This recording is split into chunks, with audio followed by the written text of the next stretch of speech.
Have you ever been told to move so someone more important could have your spot? This man's response made an entire airline wish they'd never asked. The first time I saw him, he didn't look like the type to make headlines. He was just another passenger at Dallas-Fort Worth that Wednesday afternoon, navy blazer over a plain gray t-shirt, dark jeans, polished loafers. His name was Daniel Mercer, 46, founder and CEO of Mercer Tech, a software company supplying high-level IT systems to major corporations, one of them being a large national airline. He'd just sealed one of the biggest deals of his career in Phoenix and was heading home to San Diego. For Daniel, this wasn't just another flight, it was his first quiet moment in days.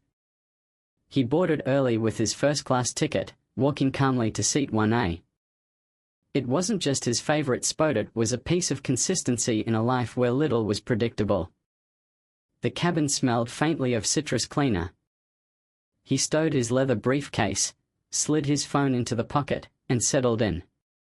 But comfort can be deceptive.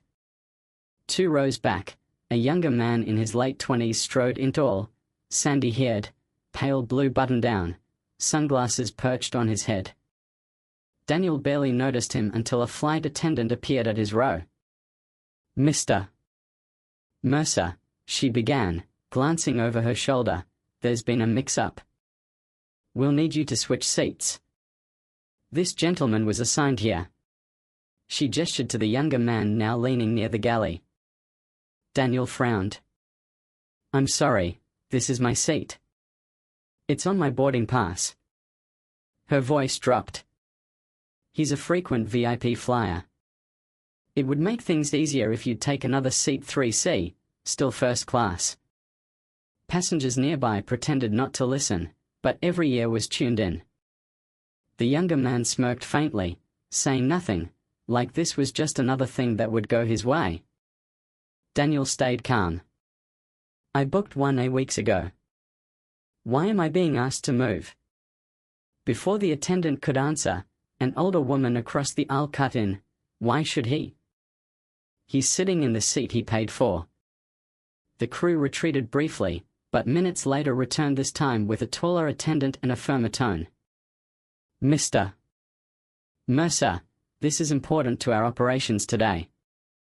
Please relocate so he can take his assigned spot."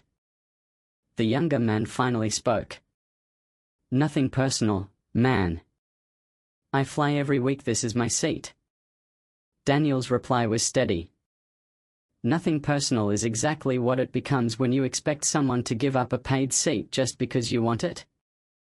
Other passengers murmured agreement. The crew pressed harder, warning that refusal could delay departure.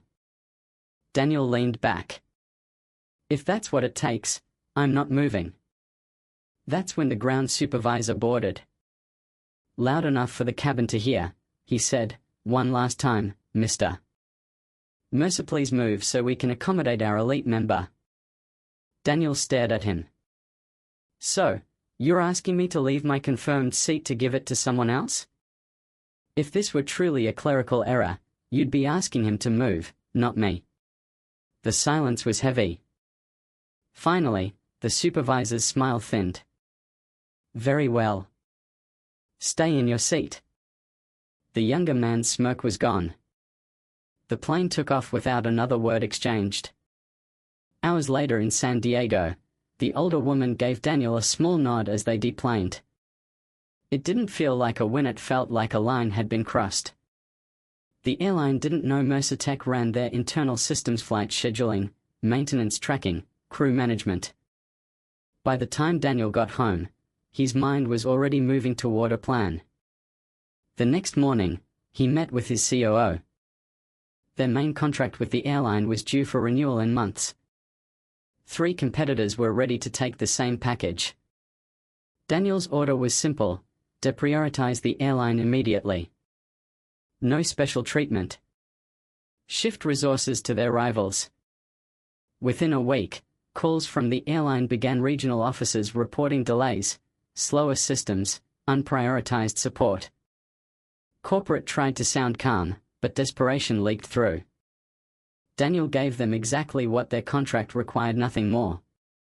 2 weeks later, A letter arrived from the airline's CEO, an apology for a misunderstanding, hoping to rebuild the relationship. Daniel set it aside. An apology given only after feeling the consequences isn't the same as the one that should have been offered in the moment. Over dinner with a friend, Daniel summed it up: respect isn't about money, status, or titles. It's about how you treat someone when you think no one's watching. The smallest choices can cost the most. And sometimes, that cost doesn't show up until it's far too late to fix. When his friend asked if he'd work with them again, Daniel smiled faintly. Not unless they buy a ticket to my flight seat 1A.